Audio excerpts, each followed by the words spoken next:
Bonjour à tous et merci de nous rejoindre sur Futur TV pour cette nouvelle édition de la rédaction. Voici les titres de ce journal. Le parquet financier engage des poursuites contre le secrétaire général du Haut Comité de secours, le général Ibrahim Bachir, et son épouse pour détournement de fonds et blanchiment d'argent. Marwan Charbel exclut une nouvelle vague d'assassinats au Liban au lendemain de l'assassinat d'un cher pro-syrien proche du Hezbollah à Tripoli. Le ministre sortant de l'Intérieur parle d'un crime inacceptable. Des combats opposent dans le nord de la Syrie l'armée syrienne aux djihadistes qui ont appelé ce mercredi à la mobilisation générale pour contrer la progression de l'armée du régime vers Alep. Et à suivre également dans ce journal, l'œuvre la plus chère du monde, signée Francis Bacon. Ce peintre britannique vient de battre tous les records avec son triptyque de Lucien Freud, vendu chez Christie's à New York pour 142,4 millions de dollars. Je vous disais en titre, le parquet financier a engagé ce mercredi des poursuites judiciaires contre le secrétaire général du Haut Comité de secours, le général Ibrahim Bachir, et son épouse pour détournement de fonds et blanchiment d'argent. Le général Bachir est aussi accusé d'avoir détourné la somme de 10 millions de dollars de la caisse du Haut Comité de secours et de l'avoir transféré vers un compte ouvert au nom de son fils en Biélorussie. Bachir se trouve actuellement en détention à la prison de Rihaniye, alors que son épouse, qui avait été maintenue au dépôt du ministère de la Justice, a dû être hospitalisée après avoir été victime d'un malaise. Et l'affaire Bachir a figuré au menu d'une réunion présidée par le chef de l'État, Michel Sleiman, au palais de Baabda, en présence du Premier ministre sortant Najib Mikati. Le chef de l'État a souligné l'importance de déployer les efforts nécessaires pour mettre un terme à la corruption dans les administrations de l'État. À ce propos, il a estimé que la décentralisation administrative est une nécessité.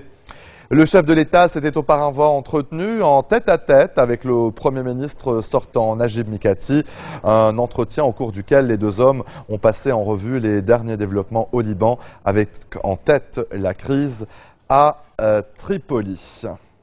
Le ministre sortant de l'Intérieur, Marwan Charbel, a exclu ce mercredi une nouvelle vague d'assassinats au Liban.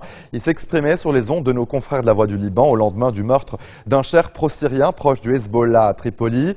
Un crime inacceptable selon Charbel, qui a assuré que l'enquête se poursuit pour déterminer les auteurs de cet assassinat.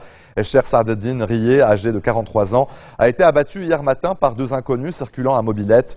Il a été mortellement blessé d'une balle dans la tête alors qu'il montait dans sa voiture dans le quartier de Barça. C'est au centre de la ville.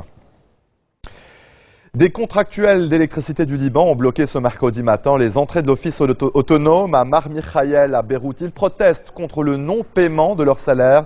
Depuis plusieurs mois, ils ont aussi brûlé des pneus dans le quartier pour exprimer leur colère et leur mécontentement. Les journaliers manifestent régulièrement pour réclamer leur dû et afin qu'ils soient cadrés.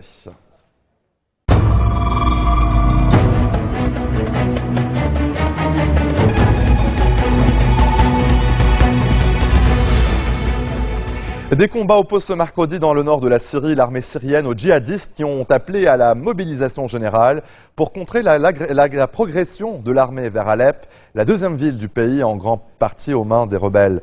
Selon l'Observatoire syrien des droits de l'homme, les combats ont lieu à Tel Assel, une localité aux mains des rebelles et djihadistes située à 12 km au nord de Sfira, ville au sud-est d'Alep, reprise fin octobre par l'armée.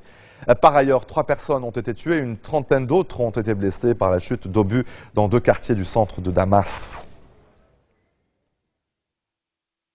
Le pape a condamné ce mercredi la mort lundi de 9 écoliers tués à Damas dans leur autocar par un obus de mortier. Le souverain pontife s'exprimait lors de l'audience générale devant 50 000 personnes réunies place Saint-Pierre. Le pape a demandé à la foule de prier intensément pour ses enfants. « S'il vous plaît, qu'une telle tragédie ne se reproduise plus jamais », a-t-il supplié. À l'issue de l'audience, le pape a aussi évoqué le drame des Philippines et l'aide aux centaines de milliers de victimes. Des batailles pour la vie, selon le souverain pontife, qui a souligné l'importance de la solidarité. Allez, restez des nôtres. Au retour de la pause aux Philippines, justement, le bilan du typhon Haiyan reste toujours incertain.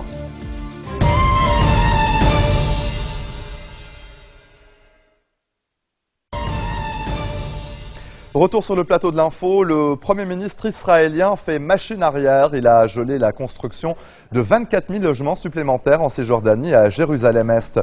Benjamin Netanyahou a dit craindre un tollé international qui nuirait aux efforts d'Israël pour s'opposer à un accord sur le nucléaire iranien. Ce revirement intervient alors que le président palestinien Mahmoud Abbas menaçait de rompre les pourparlers de paix relancés il y a 3 mois avec l'État hébreu sous l'égide de John Kerry, le secrétaire d'État américain. Le Premier ministre israélien a réprimandé son ministre du Logement, issu du mouvement nationaliste et pro-colon, le Foyer juif, pour avoir publié des adjudications sans coordination préalable. Les constructions de colonies dans les territoires conquis par Israël en 1967 et dont les Palestiniens réclament la restitution empoisonnent les discussions entre les deux parties.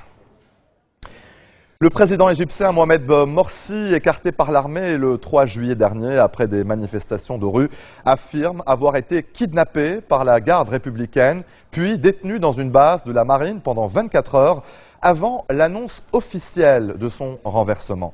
Dans une lettre au peuple égyptien, lue mercredi, aujourd'hui, à la télévision par son avocat, Morsi dit pour la première fois avoir été détenu contre son gré dès le 2 juillet. C'est aussi la première fois, à l'exception de son apparition la semaine dernière devant les juges, que les autorités égyptiennes autorisent Mohamed Morsi à donner sa version des événements.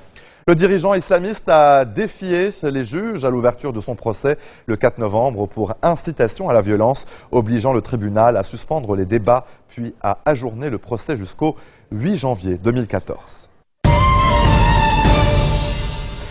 Le bilan de la violente tempête et des inondations dans la région somalienne du Puntland, dans le nord-est du pays, pourrait s'élever jusqu'à 300 morts et des centaines de disparus, selon les autorités locales qui ont décrété l'état d'urgence dans cette région semi-autonome qui abrite plusieurs fiefs de pirates. Le précédent bilan lundi faisait état d'une centaine de morts.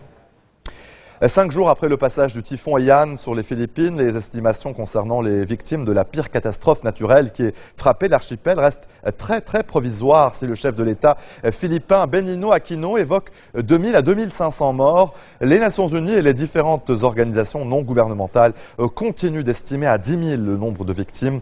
De nombreuses petites localités restent inaccessibles. Sans moyens de communication, il paraît donc inconcevable d'avancer un bilan à l'heure actuelle. Selon Elisabeth Birse, la porte-parole du Programme alimentaire mondial, qui a envoyé 44 tonnes d'aide alimentaire sur place et coordonne la logistique pour les différentes organisations des Nations Unies. L'année 2013 a été marquée par des phénomènes extrêmes, comme en témoigne le récent typhon Haiyan aux Philippines, et par un niveau record des mers, selon les chiffres provisoires diffusés ce mercredi par l'Organisation météorologique mondiale, une agence spécialisée de l'ONU. 2013 est en passe de devenir l'une des 10 années les plus chaudes depuis le début des relevés modernes en 1850. Le niveau moyen de la mer a atteint un niveau record en mars 2013, après s'être élevé à un rythme moyen de 3,2 mm par an, ce qui correspond au double de celui enregistré au XXe siècle, qui est de 1,6 millimètres par an. Allez, en bref, dans le reste de l'actualité, en Ukraine, le sort de l'ancienne chef du gouvernement, Lilia Tymoshenko, n'est toujours pas fixé. Le Parlement a reporté le vote sur un projet de loi permettant à l'opposante d'être soignée à l'étranger. Elle a été condamnée fin 2011 à 7 ans de prison pour abus de pouvoir. L'UE exige sa libération en préambule à la signature d'un accord d'association avec l'Ukraine, prévu lors du sommet du partenariat oriental fin novembre en Lituanie. 11 ans, jour pour jour, après le naufrage en pleine tempête du Prestige au large de la Galice, la justice espagnole a acquitté les 3 accusés pour la plus grave marée noire du pays. Le fioul avait pollué plus de 1700 km de littoral en Espagne, au Portugal et en France. Même si le commandant du navire a été blanchi, il écope toutefois d'une peine de prison de 9 mois pour avoir refusé le remorquage. Âgé de plus de 70 ans, il échappe à la prison. Le CSI 300, l'indice de la bourse de Shenzhen en Chine, a subi sa plus grande perte en 4 mois. Les investisseurs ont été déçus par les réformes de la politique du Parti communiste. Pourtant, le parti s'est engagé lors de son 3e plénum à accorder un rôle décisif au marché et rééquilibrer la croissance de la 2e économie mondiale pour la rendre moins dépendante des exportations et des investissements au profit de la consommation intérieure. American Airlines et US Airways vont pouvoir fusionner en décembre. Les deux compagnies ont accepté de renoncer à plusieurs dizaines de créneaux de décollage et d'atterrissage pour obtenir le feu vert des autorités américaines à leur projet de fusion. Ce mariage va donner naissance à la première compagnie aérienne américaine. Un rapprochement salué hier soir par Wall Street. Il devrait se traduire par plus d'1 milliard de dollars de synergie dès 2015. Le Sénat d'Hawaï a approuvé définitivement par 19 voix contre 4 un projet de loi étendant le mariage aux couples homosexuels. La loi devrait être promulguée ce mercredi par le gouverneur démocrate Neil Abercrombie, faisant de l'archipel du Pacifique le 15e État américain à légaliser le mariage entre deux personnes du même sexe. Le vote du Sénat, applaudi par des centaines de partisans du mariage gay réunis devant le Capitole d'Honolulu, a également été salué par Barack Obama, qui est né à Hawaï. Il y a 20 ans, une décision de la Cour suprême locale avait fait date en jugeant discriminatoire l'interdiction du mariage à deux personnes du même sexe, initiant un mouvement d'ampleur nationale. Ce jugement avait dans le même temps provoqué un contre-coup et incité les législateurs à réserver en 1994 le mariage aux couples hétérosexuels, une loi désormais caduque. Cette fois, c'est officiel, le One World Trade Center de New York est désormais la plus haute tour des États-Unis. L'autorité américaine qui mesure les bâtiments a rendu son verdict. Le building, qui a été construit à l'emplacement des tours jumelles détruites par les attentats du 11 septembre 2001, s'élève sur 541 mètres, soit 100 de plus que la Willis Tower à Chicago. Pour la première fois depuis 40 ans, c'est une tour new-yorkaise qui est la plus haute du pays. Son inauguration est prévue en 2015.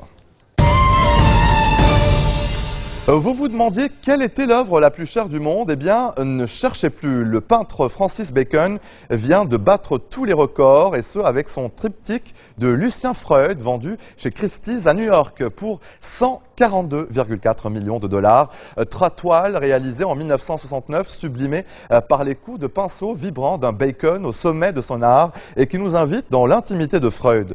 Chez Christie's, l'ambiance était évidemment à la fête dans le cadre de cette vente aux enchères exceptionnelle consacrée à l'art d'après-guerre et contemporain et qui a totalisé, attention, plus de 690 millions de dollars, devenant ainsi la vente aux enchères la plus florissante. Au-delà des records, 10 000 amateurs d'art ont pu admirer ces pièces dans les galeries Christie's cette dernière semaine à New York.